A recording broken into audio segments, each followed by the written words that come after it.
ఉన్నప్పుడు ఆయన ఎందుకు వ్యతిరేకంగా మాట్లాడలేదు? తెలుగుదేశం పార్టీకు చీల్చకూడదనే ఉద్దేశంలో ఆయన ఏకదాటిగా ఒకే మాట పైన నిలబడి ఎక్కడే కానీ ఎవరికే కానీ వ్యతిరేకంగా ప్రవర్తించాల. ఈరోజు జగన్మోహన్ రెడ్డి ఆయన ఇంట్లో పార్టీ పెట్టుకొని పార్టీ అంతర్గత సమావేశం నిర్వహించుకుంటా వాళ్ళు మాట్లాడుకోవడానికి, మా సమస్యలు మేము పోయి చంద్రబాబు నాయుడు చెప్పుకోవడానికి ఈయనకేం అభ్యంతరము? ఈయనకేనా వర్గం ఉంది? ఈయనకేనా మనుషులు ఉండేది? మాకెవరు మనుషులు లేరా? మా వెనకంటే మనుషులు రారా?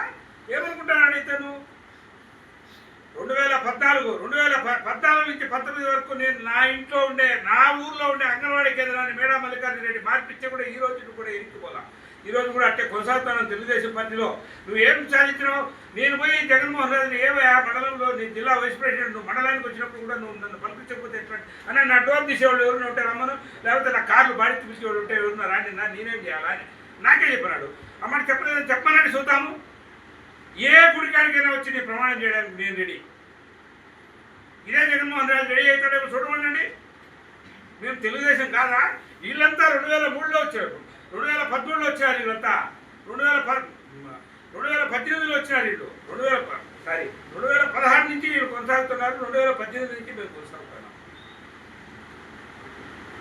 వీళ్ళు వచ్చి 3 ఏళ్ళు అయింది. ఆ రోజు జిల్లా అధ్యక్షుడు శ్రీనివాసరెడ్డి పుణ్యమాని నువ్వు జిల్లా అధ్యక్షుడు అయినావు. మరి ఎవరిని విమర్శించడం లే నువ్వు? ఈరోజు అధ్యక్ష పదవికి ఆ రోజు జగన్లాడి గట్టిగా పోరాడింటే నీకు అధ్యక్ష పదవి ఎట్టు వస్తుంది? తెలుగుదేశం పార్టీలో కుమ్ములాట వద్దు, ఎవరికైనా అధిష్టానం నిర్ణయించలేదన్నారు, నిర్ణయించినారు. నిర్ణయించిన ప్రకారం మామూలు ఏమైనా నువ్వు కాపాడే ప్రయత్నం చేస్తున్నావా? ఏం చేయడంలా. నీకు ఎవరైతే అనుకూలమో, నీకు ఎవరైతే పని చేస్తున్నారో, నీ కోసం ఎవరైతే మాట్లాడుతున్నారో వాళ్ళ కోసమే నువ్వు పనిచేస్తాడు. తెలుగుదేశం పార్టీ కోసం ఏం పనిచేస్తాడు? పార్టీ కోసం పనిచేసేవాళ్ళందరినీ లోపల లేకుంటాడు. నీకు ఇన్ఛార్జ్ పదవి పోయిన తర్వాత నీ వెనకంటే ఎంతమంది ఉంటారో ఒక్కసారి చూసుకో జగన్మోహన్ రెడ్డి గారు. మీరు ఈరోజు వద్దు, మేము ఇన్ఛార్జ్ పదవి లేకపోయినా, మాకు పార్టీ పదవి లేకపోయినా మా వెనకంటే 10 మంది ఉంటారు.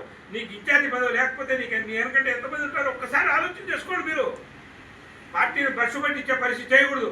ఇళ్ళ లేకొచ్చి దౌర్జన్యం చేయడం అది.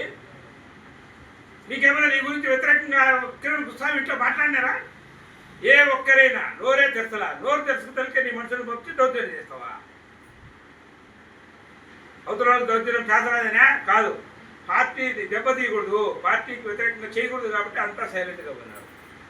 పోలీసు వారు వస్తారు, ఇంట్లో కూడా అవుతాయా మీరు బయటికి కొంటారు. మీరు ఏడ సంసారం చేయాలన్నా వాళ్ళే చెప్పాల్సిందే. ఇంకా ఏం చెప్తారు?